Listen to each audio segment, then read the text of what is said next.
Hello my friends! Panasonic has announced two new full-frame cameras today and basically a whole system of L-mount products. So in this video I would like to talk about these new cameras, the whole L-mount system, and why I intend to buy one of these cameras, and also about new 10 to 25mm f1.7 lens for Micro Four Thirds system.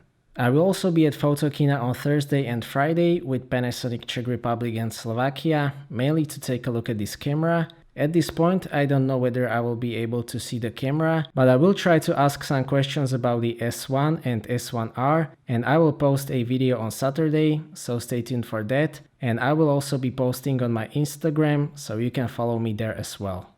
So L-mount system is a collaboration between three highly respected companies, the Panasonic, Leica and Sigma, which by itself sounds very promising. Two new full-frame cameras that have been launched will be called Lumix S1 and Lumix S1R. S1 will feature 24-megapixel full-frame sensor, and S1R will use 47-megapixel sensor. The S1R is made to provide the best possible image quality, whereas the S1 is intended for hybrid shooting. Both will offer the best features that I like on Panasonic Micro Four Thirds cameras. Panasonic will continue using contrast-based DFD system.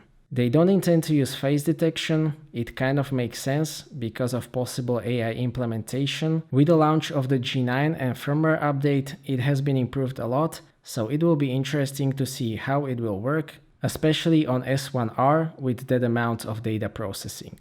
For me personally, the autofocus on Panasonic G9 is good enough after the update, so if it will be better on S1 or S1R, that would be great. Dual image stabilization will be available as well, so the lens stabilization will work together with the in-body image stabilization, and there it will also be interesting to see how effective will dual IS be with larger and heavier sensor. Both cameras will shoot 4K 60p video, and here I am looking forward to see the video quality on high-resolution S1R and whether there will be a line skipping. I expect both cameras to shoot full sensor 4K video, and I also really hope to see 10-bit. Both cameras will have two card slots, one will be for SD card and the other will be for XQD card. So wedding photographers, there is no need to be worried. The EVF should be the highest resolution that we have seen so far, so it is possible that it will be 5.6 million dots viewfinder, which would be great. Regarding the physical aspects, it kind of looks like bigger G9, and the controls seem to be very similar as well, which is a good thing in my opinion. There is the same top LCD, very similar control placement, joystick, modes dial combined with drive mode dial on the left side, buttons and lever on the front of the camera, and there is a thumb dial as well. The video recording button was moved to the back of the camera, which is also good in my opinion. As expected, it will be comprehensively weather sealed.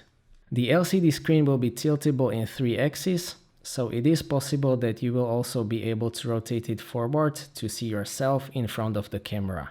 I really like this idea because it keeps the footprint of the camera smaller while shooting at low angles, but it would be still possible to see yourself in front of the camera.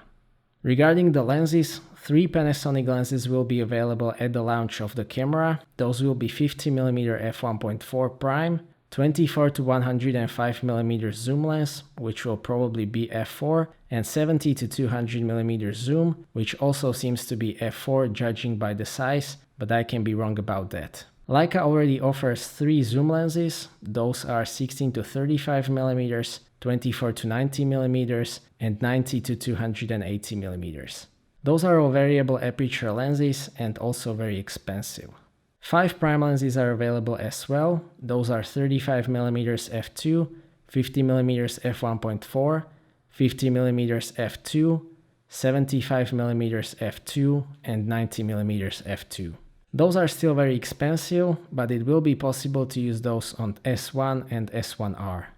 Leica has also announced new prime lenses today. Those will be 35mm and f2 and 50mm f2, which will be launched in 2019, and 28mm f2, which is my most favorite focal length, 24mm f2 and 21mm f2 will be launched in 2020. There is also a possibility to use manual Leica lenses with the adapter.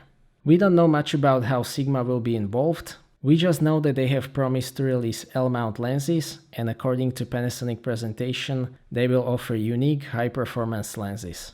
To be honest, I am more interested in Sigma lenses as more budget-friendly option, so I hope that we will see some affordable lenses as well. Even launching their DSLR lenses with integrated adapter, like on E-mount, would be great. It also seems like there will be APS-C L-mount cameras available as well later on, and Sigma also intends to launch their own full-frame L-mount camera, which could be interesting since they have some specific sensor technology. There is still a lot of questions that need to be answered about this camera and system, although I have to admit that I am very impressed by these announcements, and unless there is some catch, I will be getting one of these cameras. They should be available in early 2019, so hopefully sooner than rumored March. I also intend to keep using Micro Four Thirds, which is why I'm really glad to see the announcement of 10 to 25mm f1.7, which will be the brightest or the fastest lens in the world, covering 20 to 50mm full frame equivalent focal lengths, so it is basically intended as a replacement of multiple prime lenses. It seems to be a quite big lens though. It has 77mm filter thread, but I will try to review this lens as well. I'm really looking forward to seeing this camera and lenses at Photokina and maybe asking some questions. As I've said, I will make a video about that as soon as possible, so please stay tuned and maybe consider subscribing to this channel if you don't want to miss that. Thank you for watching this video and see you next time.